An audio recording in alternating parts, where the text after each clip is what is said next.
This is our first problem on conservation of linear momentum. What is this problem about? There is a block of mass m1, and this block is sliding on a frictionless horizontal surface. This is important. This surface is frictionless. And this is a horizontal surface. So this picture is view from above. I will write it here, top view. Now, this block has velocity v1, magnitude of this velocity is v1, and it is moving to the right. Now, it hits another block, mass m2, and this block is initially at rest. So velocity of this block, magnitude of the velocity of this block is 0. Initially, it is at rest. The blocks go off after the collision, and they go with velocities of magnitude. The magnitude of these velocities is v1 over 2 right here and v1 over 2 right here. This is obviously not to scale. So what we need to do, what is given? Let's write. So m1, m2, v1 are known quantities. They are given. What we need to find, we need to obtain enough equations that could be solved to find the angles. We are looking for angle theta 1 and angle theta 2. That this obtain enough equations that could be solved for the angles that these velocities make with the original direction of motion. And then, after we find enough equations to solve for theta 1 and theta 2, we will consider a specific case when m1 is equal to m2, and we will solve for the angles. Okay? So, which law will we use? Well, I've already put there conservation of linear momentum. But if I didn't, how do we know that we will be using conservation of linear momentum? Let's think about this problem again. So what do we know? We know that there is collision on a frictionless surface. Collision on the frictionless surface. One more time, this is top view. This collision is on a horizontal table, top view. All right, collision, frictionless surface, which means that external force is 0. Let's write the law of conservation, or let's write the law for the linear momentum. dp total dt, change of linear momentum of the system, these two blocks, is equal to external force, F external. And since this action is happening on a frictionless table, F external is 0, which means that total momentum of the system is conserved. So P total is constant, and I will write P total constant in terms of components. Important. We need to know our coordinate system, and I already put it there, because if I don't know which coordinate system I'm using, then this breaking into components doesn't make any sense. So, law, Px momentum, total momentum of the system before the collision, has to be equal to the total momentum, Px, after the collision. And Py, so this vector equation, when it is 0, is equal to these two equations. Py, y component of total momentum before the collision, is equal to Py after. This is our system of equations that we will use to solve this problem. Okay, so let's write total momentum, projection of total momentum in x before the collision. What's happening? I have block m1 moving to the right. What is the momentum of this? What is x component of momentum for block m1? It is m1. And then projection of V1 on X is just V1. The second block is at rest.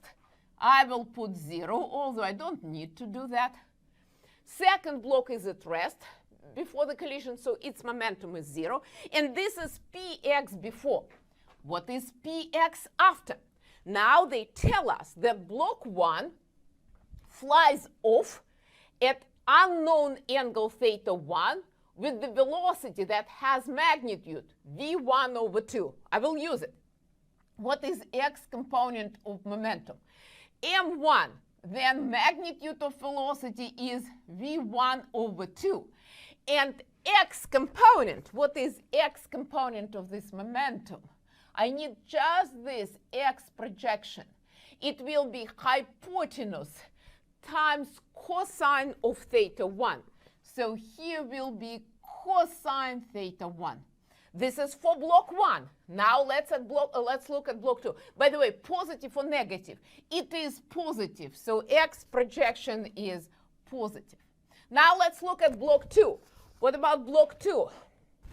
I need x component of linear momentum for block 2 after the collision. It is m2.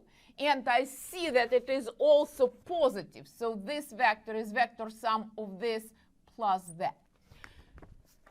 It is positive, so it is plus m2 v1 over 2, because the magnitude of the velocity is v1. Which function?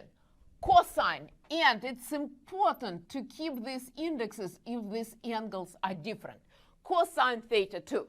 We are done with px before is px after. Now let's write py before is py after. What is y component of linear momentum before the collision? There is none.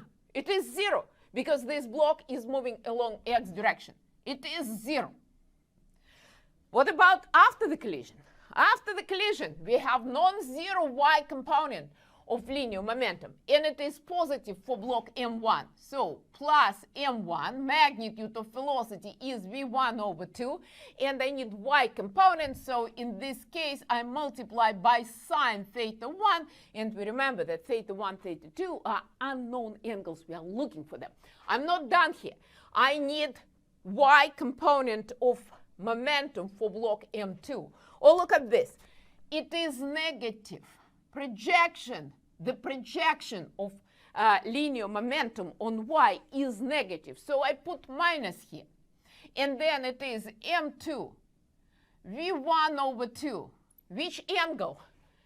Sine, which function? Sine theta 2. This is our system of equations, two equations. Let's count unknowns. We do not know theta 1, and we don't know theta 2.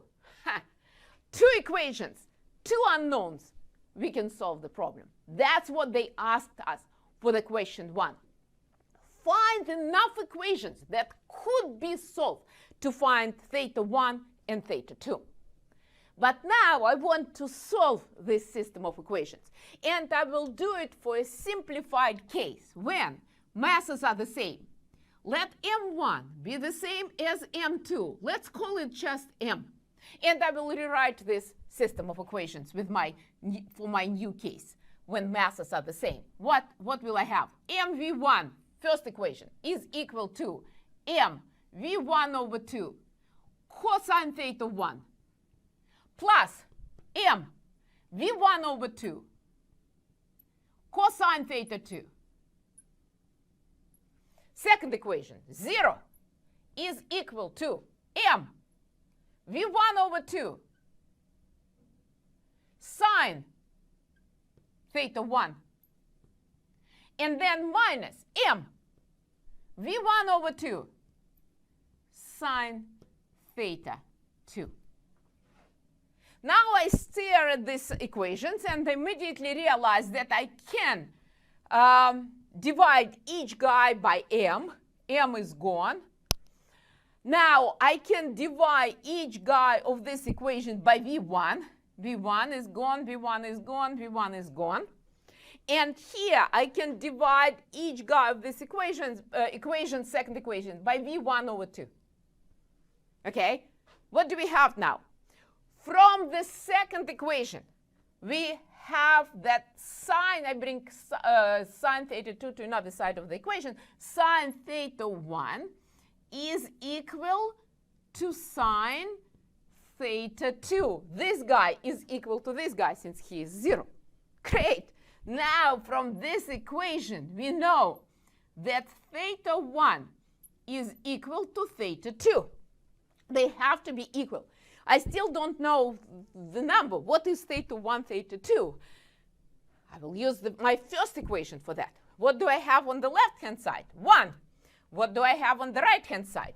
I have 1/2 this cosine theta 1